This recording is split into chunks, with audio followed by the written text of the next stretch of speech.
నువ్వే అల్లరి చేస్తున్నావు, సైలెంట్గా నువ్వు కూర్చోవాలి కదా. నువ్వు లేస్తే నువ్వు లేస్తున్నావు.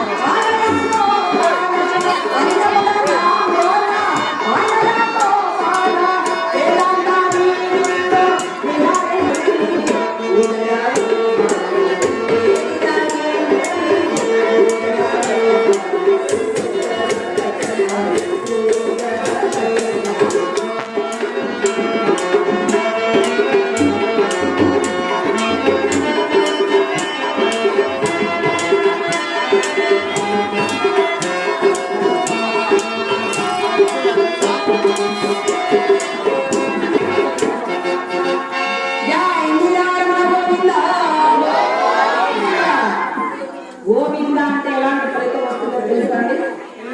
గో అంటే ఆవు, ఇంద్రుడు అంటే పరమాత్మ, గోవింద అంటే భగవంతుని గోదానం చేసినటువంటి మహద్భాగ్యం మనకు లభిస్తుంది. నారాయణ వారు ఒకసారి వైకుంఠానికి వెళ్ళి శ్రీమన్నారాయణ భూలోకంలో భక్తులందరూ గోవింద గోవింద అంటున్నారే,